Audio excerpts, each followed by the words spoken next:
it's actually easy, because if you're humble and you have an open mind and you're willing to listen, the guys are willing to teach you, and it's fundamental things that you can learn pretty quickly.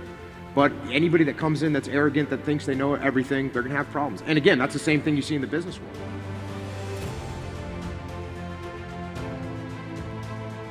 What do I do when I'm broken? When I'm broken, I relish it. That's what I'm gonna do. I'm gonna use it, because if I'm broken, then I just found my limitations. And until I know what my limitations are, how can I push them? How can I get better? But once I see it, once I feel it, once I see where I was broken, then I can attack that weakness. I can fill in that gap.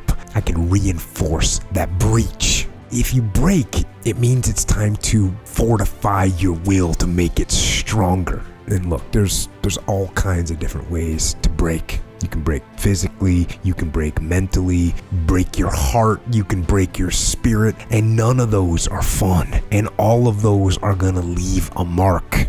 But the mark that they leave can be the mark of victory or can be the mark of defeat. Because every time you break, and in every way that you break, while it's a chance, it's definitely a chance for you to give up and for you to just to fall apart. What does it truly mean to be broken to your limits? Well, ex-Navy SEAL Jocko Willink talks about this when he does his motivational speeches. Your limits may be physical or emotional, but when you're broken, use it. You found your limitations. Now you can get better. Attack the weakness. Don't let it defeat you. When he's asked, how do you leave fear behind? He says, step towards that fear. This is actually bravery. You have to confront your fear to get over it. When working towards any goal, you have to have discipline to say no to the things that aren't productive. And you have to have discipline to stay on a schedule for the things that are. So really, breaking your limits might not be comfortable, but it's necessary to become successful. You know, I actually took this question from Twitter and I answered the question in one word. You've lived a life dominated by doubt and fear. How do you step into bravery? Step.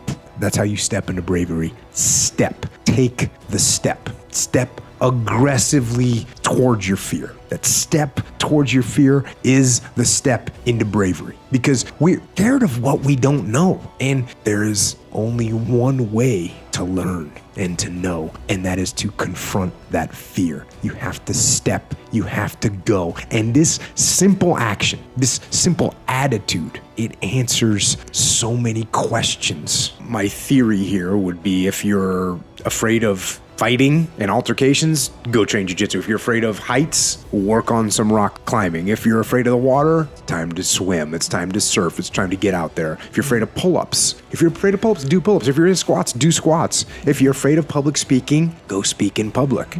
The freedom part is pretty easy for everyone to understand. I think that everybody wants freedom in all the various aspects of their life, whether it's financial freedom. Those are the two examples I bring up all the time are financial freedom. Of course, everyone wants financial freedom. Everyone wants to have more free time. Those are two really easy examples to understand. And if you want to have financial freedom, well, then how are you going to get there? The answer is you have to have financial discipline. And same thing with more free time. If you want to have more free time, then you have to have a more disciplined time management schedule, and you have to have discipline in your life to say no to the things that aren't actually moving you towards whatever goals you have. So, you have to have the discipline to not click the next YouTube video that springs up when you get done watching one dumb video that you shouldn't have watched, and then it presents you with 6 more. Don't click on those. Go and do something else and do something productive. When I went through, and things change a little bit, but when I went through, if you failed one run, they were watching you. If you failed another run, you would get moved back to the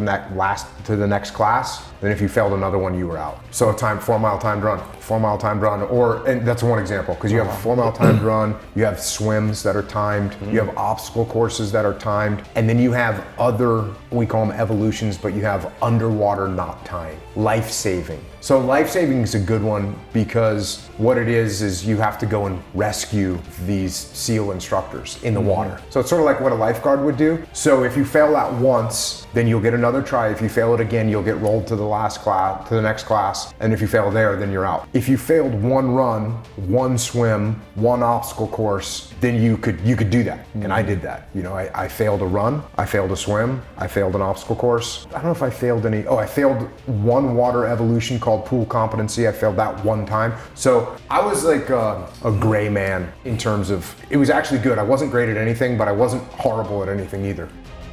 Thank you for watching, and please don't forget to like, comment, and subscribe.